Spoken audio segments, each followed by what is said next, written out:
आखिर मुझे यही फैसला करना पड़ा था। इतने लोगों को कंट्रोल करने का कोई तरीका नहीं था। वो सिर्फ ताकत की जुबान समझते हैं। मैं उन्हें इसी जबान में मरूब और मुती करने का फैसला कर चुका था। फर्डिनेंड से जो गलती बल्कि ब्लंडर हुआ था उसे निभाना भी तो था। तभी ग्लोरिया ने कहा, अब जरा अच्छी सी कॉफी पीते हैं। मैंने कहा, मगर फर्डिनेंड ने हमें किसी कुक या घरेलू मुलाजिम से नहीं मिलवाया। मैंने उसे कहा भी था कि यहाँ मुकीम हर फर्द से मेरा तारुफ करवाओ, जरा बुलाओ उसे। तैमूर ने टीवी ट्रॉली के पास रखा हुआ रिमोट उठाया और एक बटन दबा दिया। दूसरे ही लम्हे फर्डिनेंड टीवी पर नमूदार हुआ। बोला, यस सर। तैमूर गुर्राया, तुम्हें बॉस ने बुलाया है। ये कहते ही उसने रिमोट के जरिए माइक्रोफोन ऑफ कर दिया। मुश्किल से 1 मिनट के बाद फर्डिनेंड वहां मौजूद था। मैंने बुलंद आवाज में कहा, मैंने तुमसे कहा था कि मैं इस इमारत में मौजूद हर फर्द से मिलना चाहता हूँ। फर्डिनेंड बोला, मैं आपको सबसे मिलवा चुका हूँ। ग्लोरिया बोली, मगर उसमें कुक और दूसरे मुलाजिम क्यों शामिल नहीं थे? क्या वो लोग कहीं और रहते हैं? फर्डिनेंड मुस्कुराया, बोला, अमीर अली और अमजद खान बेहतरीन खाना पकाते हैं। शेर अली, शाकिर और असगर घरेलू मुलाजिमों के भेस में यहाँ रहते हैं। मैंने हाथ उठाकर कहा, बस मुझे गलत फहमी हो गई थी। अब हमें जरा अच्छी सी कॉफी पिलवा दो। फर्डिनेंड ने कहा, अभी लीजिए। फिर बोला, आपके बेड की राइट साइड पर एक पुश बटन भी मौजूद है। उसके जरिए आप किसी भी जरूरत के तहत मुलाजिम को तलब कर सकते हैं। हाँ, तो तुम किससे मेरा सौदा करना चाहते थे? मैंने कैदी से पूछा। अपने आदमियों के वहां न पहुंचने के बायस वो बहुत झुंझलाया हुआ था। उसके चेहरे पर बेबसी और मायूसी फैली हुई थी। वो बोला, जो भी ज्यादा बोली लगाता तुम्हें उसके हवाले कर दिया जाता। तुम्हारे तलबगार तो कई मुल्क हैं। अब उसके लहजे में पहले वाला तंज नहीं था। ग्लोरिया ने कहा, तुम खुद किसके लिए काम करते हो? उसने बुरा सा मुंह बनाकर कहा, मैं औरतों के मुंह लगना पसंद नहीं करता, इसलिए तुम अपनी जुबान बंद रखो। ग्लोरिया ने उसके मुंह पर इतना जोरदार थप्पड़ रसीद किया कि वो लड़खड़ा कर बेड पर गिर गया। बोली, मैं भी मर्दों को मुंह लगाना पसंद नहीं करती, इसलिए लातों और घूंसों से बात करती हूँ। वो बोला, मैं तुम्हें एक मर्तबा फिर वार्निंग दे रहा हूँ कि मुझे छोड़ दो, वरना मेरे आदमी इस इमारत की ईंट से ईंट बजा देंगे। तैमूर ने हंसकर कहा, इस इमारत की फिक्र छोड़ दो, ये लकड़ी से बनी है, इसलिए ईंट से ईंट बज ही नहीं सकती। एक बात और सुन लो। तैमूर ने ड्रामाई अंदाज इख्तियार किया।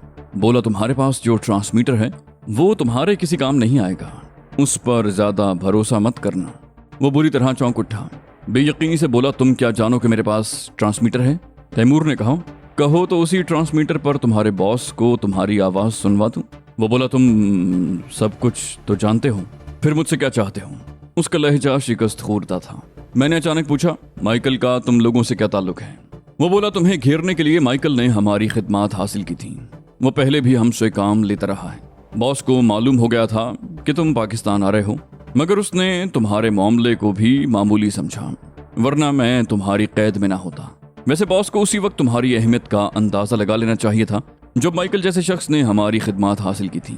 मैंने सर्द लहजे में कहा, तुम लोग मेरा सौदा करने वाले थे ना, अब मैं तुम्हारा सौदा करूंगा।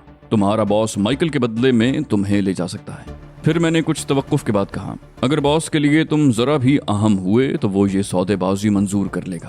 कैदी ने मायूसी से सर हिलाया। बोला, वो माइकल के मुकाबले पर कभी मुझे तरजीह नहीं देगा। माइकल को तुम्हारे हवाले करने का मतलब ये है कि दुनिया की एक खौफनाक एजेंसी से दुश्मनी मोल लेना। मेरी जगह अगर बॉस का बाप भी होता तो वो उसकी गर्दन कटवा देता। उसका लहजा इंतहाई शिकस्ता और मायूस कुन था। मैंने कहा, तुम अभी बॉस से कांटेक्ट करो और उसे बताओ कि हम क्या चाहते हैं। वो बोला, उससे राब्ता बहुत मुश्किल है, बहरहाल कोशिश करता हूँ। ये कहकर उसने अपनी रिस्ट वॉच की चाबी एक मरतबा फिर एरियल की तरह बाहर खींची और कॉल मिलाने लगा। Hello, BH calling. BH calling. आवाज आई, 2A रिसीविंग, ओवर। वो बोला, तुम लोगों ने मेरे लिए अब तक क्या किया है? ओवर। आवाज आई, हमारी कोई कोशिश कामयाब नहीं हो रही, आपका लोकेशन फाइंडर कोई इंडिकेशन नहीं दे रहा सर, ओवर। वो बोला, तुम सब नाकारा हो चुके हो, बॉस से मेरी बात करवाओ, ओवर। आवाज आई, हमें एक मौका और। कैदी ढारा, शटअप, मेरा ट्रांसमीटर ऑन है, बॉस से 5 मिनट के अंदर मेरी बात करवाओ, ओवर एंड ऑल। उसने एरियल बंद करके रिस्ट वॉच की चाबी को 2 बार उल्टी समत घुमा दिया। घड़ी के डायल पर नन्ना सा सुर्ख बल्ब रोशन हो गया। फिर वो मुझसे मुखातिब हुआ। अब अगर बॉस कराची में हुआ तो वो 5 मिनट के बाद खुद ही मुझसे कांटेक्ट कर लेगा। वैसे उम्मीद तो यही है कि वो कराची में ही होगा, क्योंकि माइकल भी कराची पहुंच चुका है। उसकी बात सुनकर मेरे साथ तैमूर और ग्लोरिया भी चौंके। गोया माइकल हमारे ताक़ुब में कराची पहुंच चुका था। अब मूसा खान हमारी तलाश में कुओं में जाल डलवा सकता था। मेरी निगाह अपनी रिस्ट वॉच पर थी। ठीक 5 मिनट के बाद कैदी के ट्रांसमीटर पर कॉशन मौसूल हुआ। घड़ी के डायल का बल्ब बार बार जलने बुझने लगा। कैदी ने फुर्ती से रिस्ट वॉच की चाबी एरियल की तरह खींच ली। फौरन ही ट्रांसमीटर से आवाज उभरी, hello, double be calling for BH। वो बोला, BH रिसीविंग बॉस। आवाज आई, क्या प्रॉब्लम है? ओवर। कैदी बोला, मैं कामरान की कैद में हूँ बॉस। ओवर। बॉस ने कहा, तुम इस वक्त हो कहाँ और तुम्हारा लोकेशन फाइंडर वर्क क्यों नहीं कर रहा? ओवर। कैदी ने कहा, मैं नहीं जानता बॉस कि मैं कहाँ हूँ। लोकेशन फाइंडर इन लोगों ने नाकारा कर दिया है। बॉस गुर्रा कर बोला, मैं देखता हूँ कि ये लोग तुम्हें कब तक कैद रखते हैं। ओवर। कैदी बोला, ये कामरान यहाँ मौजूद है, आपसे बात करना चाहता है। बॉस ने कहा, ठीक है, करवाओ बात। मैंने कहा, हेलो मूसा खान, मैं कामरान बोल रहा हूँ। ओवर। वो जहरीले लहजे में बोला, आखिर तुम्हारी मौत तुम्हें घेर कर कराची ले ही आई। मैंने कहा, फिलहाल तो अपने आदमी को मौत से बचाओ मूसा खान। मेरा लहजा भी जहरीला था। वो बोला, मेरे आदमी का बाल भी बीका हुआ। तो मैंने सर्द लहजे में कहा, फजूल बातें मत करो मूसा खान, मेरी बात गौर से सुनो। अगर 24 घंटे के अंदर अंदर तुमने माइकल को मेरे हवाले न किया तो तुम्हारे आदमी की लाश तुम्हें रवाना कर दी जाएगी। वो बोला, माइकल कोई दूध पीता बच्चा नहीं है कि वो मेरी तहवील में हो। मैंने कहा, मुझे माइकल का पता बता दो, वो जो ही हमारे कब्जे में आया हम तुम्हारे आदमी को रिहा कर देंगे, मगर शर्त यही है कि माइकल हमारे कब्जे में आ जाए, वरना यह भी मुमकिन है कि हमारे साथ साथ तुम माइकल को भी इन्फॉर्म कर दो। मूसा खान ने तज़ीक आमेज लहजे में कहा, किसी खुश फहमी में मत रहना कामरान, जब मैं तुम्हें आर्मी वालों से पहले पकड़ सकता हूँ तो तलाश भी कर सकता हूँ। लोकेशन फाइंडर को नाकारा कर सकते हो मगर मेरे आदमियों को नहीं। मैं एक बार फिर वाज़े कर दूं, अगर मेरे आदमी को मामूली सी गजंद भी पहुंची तो मैं तुम्हें ऐसी इबरतनाक मौत मारूंगा कि तुम तसव्वुर भी नहीं कर सकते। मैंने कहा, ज्यादा बकबक मत करो, 24 घंटे के बाद तुम्हारे आदमी की लाश तुम्हारे हवाले कर दी जाएगी। Over and all. Musa Khan ने कुछ कहना चाहा, हेलो कामरान, मगर मैंने कोई जवाब न दिया। कैदी ने मुर्दा लहजे में कहा, कामरान जा चुका है बॉस। उसका चेहरा भी धुआं हो रहा था। मूसा खान ने कहा, तुम फिक्र मत करो BH, मैं 3 घंटे के अंदर अंदर तुम तक पहुंच जाऊंगा, बल्कि खुद माइकल पहुंचेगा। Over and all. कैदी ट्रांसमीटर ऑफ करते हुए बड़बड़ाया, उल्लू का पट्टा, मुझे बच्चा समझकर बहला दिया। मैंने पहले ही कहा था कि वो माइकल के मुकाबले में कभी मुझे तरजीह नहीं देगा। ग्लोरिया उलझे हुए अंदाज में हमें देख रही थी, क्योंकि अब तक तमाम गुफ्तगू उर्दू में हुई थी। तैमूर उसे मुख्तसरन इस गुफ्तगू के बारे में बताने लगा। मैंने अचानक कैदी से कहा, अब ये रिस्ट वॉच मुझे दे दो। उसने हक लाकर कहा, क्या क्यों? मैंने बुरी तरह उसे झिड़का, जैसा कहा जा रहा है करो। उसने रिस्ट वॉच खामोशी से मेरे हवाले कर दी। आम घड़ियों के मुकाबले में वो कुछ ज्यादा वजनी थी। मैंने मसरूर लहजे में कहा, अब 24 घंटे के बाद मुलाकात होगी। तैमूर ने कहा, 24 नहीं बल्कि 23 घंटे के बाद। 24 घंटे के बाद तो इसकी लाश का पार्सल हम मूसा खान को रवाना कर देंगे। कैदी का चेहरा धुआं हो गया। उसने होंठों पर जुबान फेरते हुए कहा, मैं चाहता हूं कि तुम मुझसे एक डील कर लो। मैंने बेनियाजी से कहा, अब तुम्हारे पास सोचने के लिए बहुत वक्त है, अच्छी तरह सोच समझकर फैसला करना। चलो, तुम्हारी खातिर मैं 3 घंटे के बाद फिर तुमसे बात करूंगा। ये कहकर मैं ग्लोरिया और तैमूर के साथ दरवाजे की तरफ बढ़ गया। रिमोट तैमूर के हाथ में था। उसने कैदी के कमरे का दरवाजा खोला और बाहर निकलते ही उसे दोबारा लॉक कर दिया। वहां से मैं दोबारा फर्डिनेंड के कंट्रोल रूम में गया और कैदी की रिस्ट वॉच उसके हवाले करके बोला, इस ट्रांसमीटर का अच्छी तरह जायजा लेकर इसे जाया कर दो।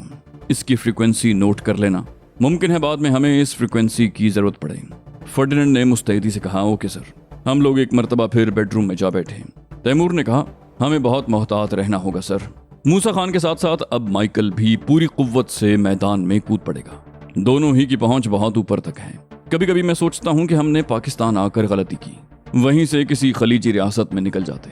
मैंने तंजिया लहजे में कहा, क्यों, वहां क्या मौत का दाखिला मना है? तैमूर झुंझला गया, बोला, ये बात नहीं है, तुम CMLA के बुलावे पर यहाँ आए हो। कल अगर फौजी हुकूमत का रवैया बदल गया तो अपना ही मुल्क हमारे लिए चूहेदान साबित होगा। ग्लोरिया ने कहा, तैमूर ठीक कह रहा है, तुम फिलहाल सरकारी एहलकारों से दूर ही रहो। अब तो माइकल भी यहाँ पहुंच चुका है। मैंने तल्ख लहजे में कहा, तुम्हारे हवास पर फिर माइकल तारी हो गया। आखिर तुम उससे खौफजदा क्यों हो? ग्लोरिया चीखी, मैं क्यों होने लगी खौफजदा?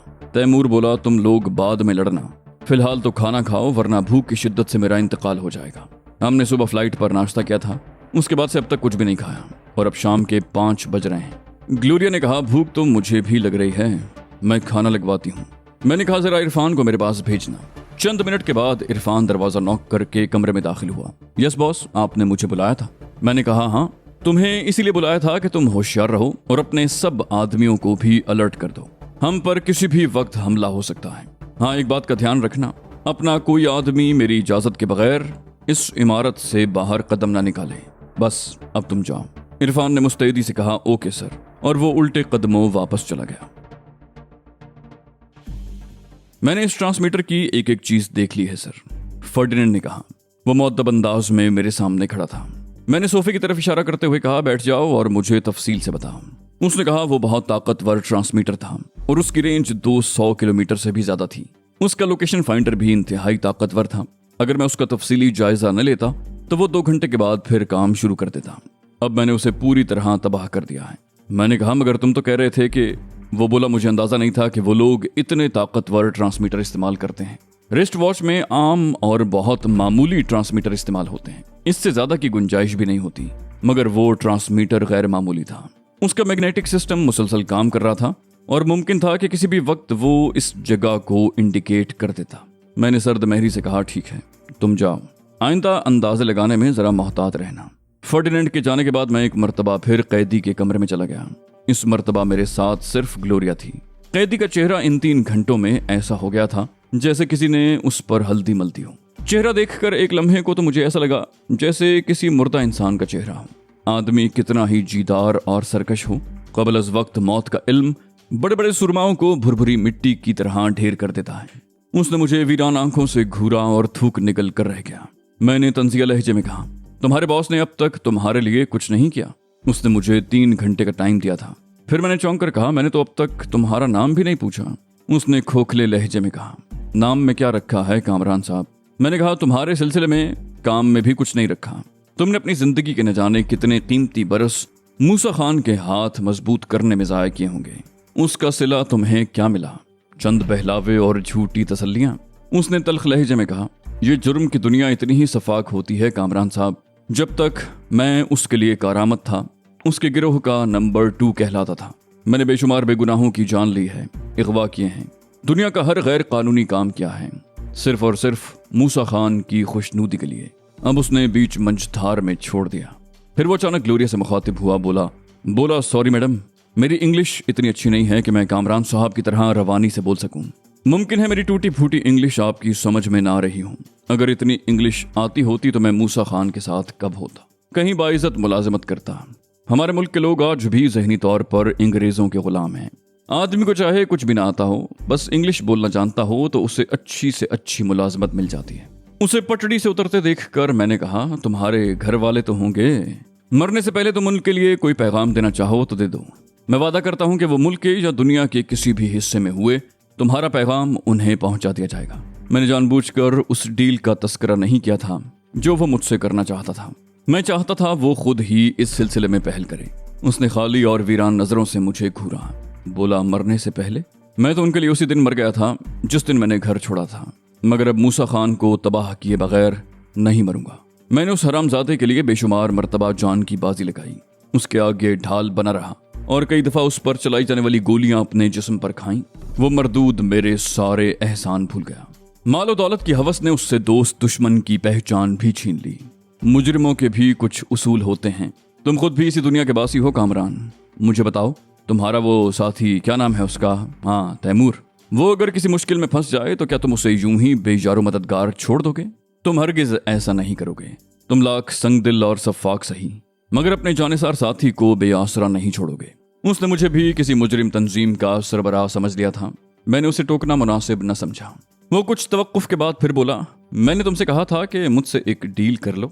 मैंने अच्छी तरह सोचने समझने के बाद ही ये फैसला किया है। मैंने कहा, मैंने तुम्हें ये टाइम भी इसीलिए दिया था कि तुम अच्छी तरह सोच लो।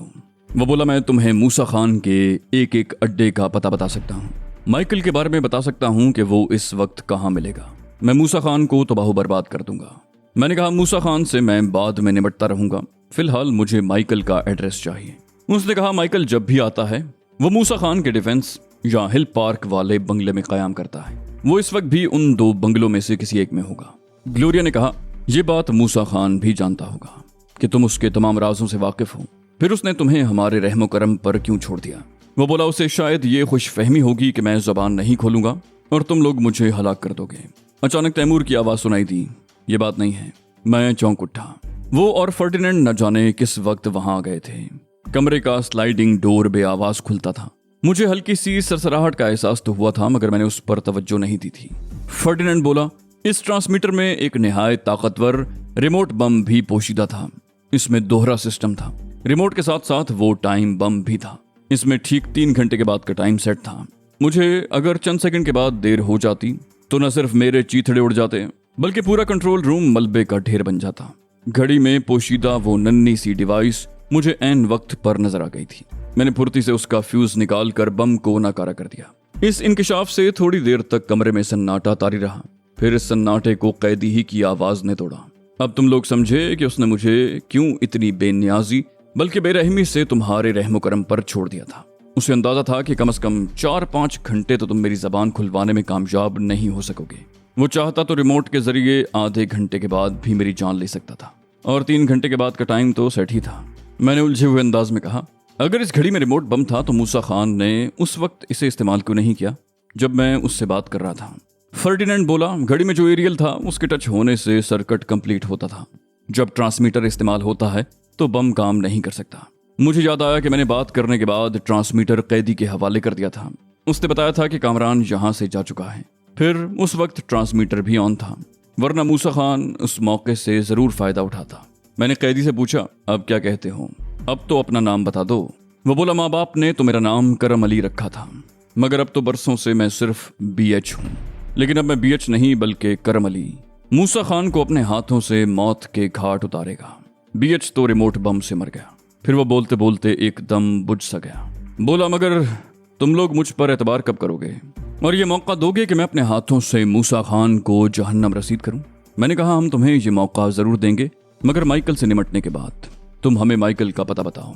करम अली ने कागज और कलम मांगा और उस पर मूसा खान के उन दोनों बंगलों के अलावा दीगर ठिकानों की तफसील भी लिख दी जहां माइकल की मौजूदगी मुतवक्के थी। मैंने कागज पर सरसरी नजर डाली। उसमें सिर्फ एरेस्ट हिल पार्क और डिफेंस का एड्रेस था, मगर ठट्ठा का एड्रेस देखकर मैं चौंक उठा। वो भी मूसा खान का कोई ठिकाना होगा, मगर मेरी छठी हिस्स कह रही थी कि माइकल या तो सिरे से मूसा खान के किसी ठिकाने पर नहीं होगा या फिर वो ठट्ठा में होगा। मैंने करम अली से पूछा, तुमने इसमें ठट्ठा का एड्रेस भी लिखा है, मुझे उसके बारे में जरा तफसील से बताओ।